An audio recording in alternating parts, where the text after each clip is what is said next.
Hi, this is Kristen Tripp, Program Director for Yellow Dog Flyfishing Cuba programs, and this is Cuba's FAQs.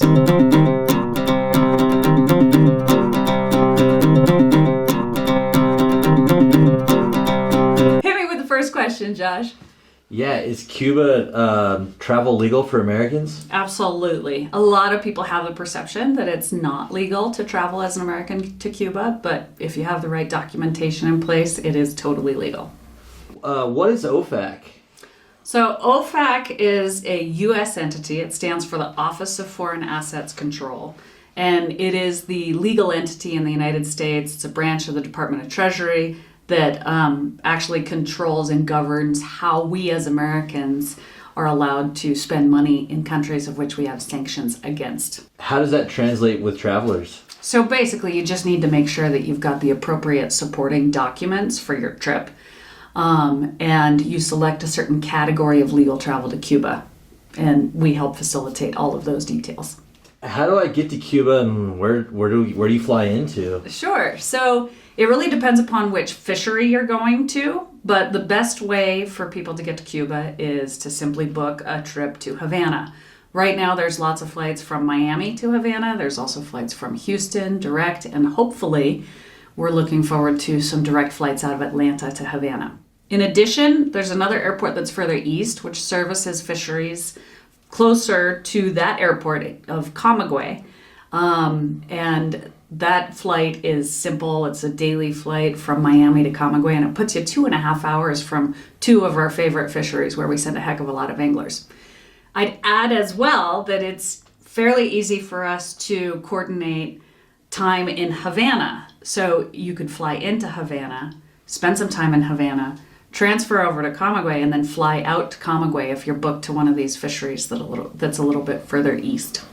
Nice. So you can always set up in Havana and then go to Camagüey before when you need to, essentially. So Absolutely. You can see more of the island. Yep, and a lot of people ask me that. They say, hey, I've booked this fishing trip. I'd love to spend some extra time in Havana, or add on a couple days to go check out Viñales, where the tobacco is grown, experience a little bit of culture, and we can always help with that. I've got contacts on the ground in Cuba who do a great job at taking care of our travelers, and it's easy enough to get around the country to be able to make it a really, really nice trip. What type of currency is used in Cuba? So this is something that has changed 4 or 5 times over the last 4 or 5 years. So it's constantly changing. But as it stands right now, there's a single currency called the CUP, the Cuban peso in Cuba. But the U.S. government, or the Cuban government, allows for USD to be deposited in bank accounts. And this is as recent as like a month ago. So now USD is widely accepted. They just need to be new bills and crisp and clean, undamaged bills. They're not into fraud. Not surprisingly. Clean money is good money. Clean money is good money in Cuba. Great. How do I get to the mothership on arrival? So the mothership programs are, the transfers are all included. Typically, most people arrive a day early, and that's super important that you do. I arrange for hotel nights in Havana. The reason why it's so important is if you have any delays en route to getting to Cuba, you miss that first day, that transfer to the boat, you miss the boat for the week. So it's really important to schedule extra time. But as I said, it's just as simple as flying in a day early. Transfers are included to get to the motherships. And on the way back, you can typically get out of the country the same day as you disembark from the mothership programs.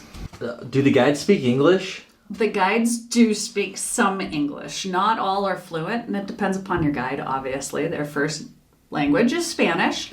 And they certainly appreciate guests who make an attempt to communicate in Spanish with them, but they all have basic fishing English. So you're in good hands. And I recommend whenever you hop on the skiff with any guide, you want to get on the same page about distance, about your abilities as an angler and how far you can cast. So put one out there with whatever rod you're fishing and say, hey, I think that's about 30 yards or 40 feet, whatever you're most comfortable with, so that you're on the same page. Yeah, so understanding your guide communication is probably really huge with your guides that can speak a little English, but in your broken Spanish, you got to establish that communication early on is better. Absolutely. And, you know, I always tell people that go down, be on the same team as your guide and your boatmate, your boat partner. You know, help them out with line management, help them out with looking for fish. You guys are functioning as a team for the day that you're out on the water, and you'll have much better success rates for finding fish and getting shots of fish if you are all working together and laying that basic groundwork of communication as soon as you start the trip on your first day is a great way to make sure that your guide knows your limitations and understands that you're operating in yards or feet or right, or where the hours on a clock may be. And even any good angler will get that confused. Yes. 3 with 9 and 11 with 1.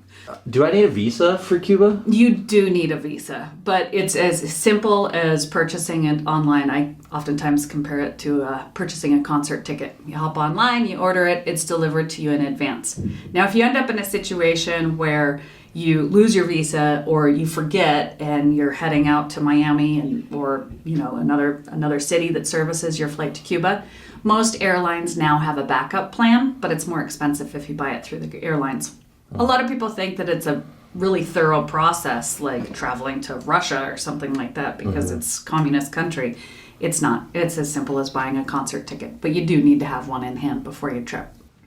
As far as fishing rods, what rods should I or do I need for Cuba? Sure, that's an awesome question, and nearly everybody I talk to get asked that question. You gotta go bring everything to Cuba. Bring it all. And I always tell anglers that ideally they want an 8 weight for bonefish, a 9 weight for permit, and then a 10, 11, or 12. Most anglers who saltwater fly fish have at least one of those heavier weight rods. And I say, hey, if you've got one, bring 2. If they're 2 10s or 2 11s or an 11 and a 12, whatever, bring both. When you get there, ask the guides what's happening in the fishery. If you're seeing big migratory fish, they'll probably rig the heavier rod for tarpon. And then the odd man out as your backup rod in case you break one. Then you can still fish for tarpon for the week. But you can rig that odd rod out for toothy critters like barracuda or snapper or anything else with some wire leader. So 4 rods come loaded for bear. If you think you need it, bring it with. Bring the whole quiver. The whole quiver with Nice. Spares. Yes, with extras. I like that. It doesn't hurt as well to also have, on some of these tarpon trips, depending upon the fishery, it's not a bad idea to have another reel or a second spool with intermediate line. If you have a bad weather day and gets really overcast, it means you can still go out and dredge for whatever, get some weird stuff, pull up some big snapper, get into bigger tarpon if the fish are deeper down. So I always suggest that people also bring that in addition to their raincoat, of course. How important is it for me to read the pre-trip guide for Cuba?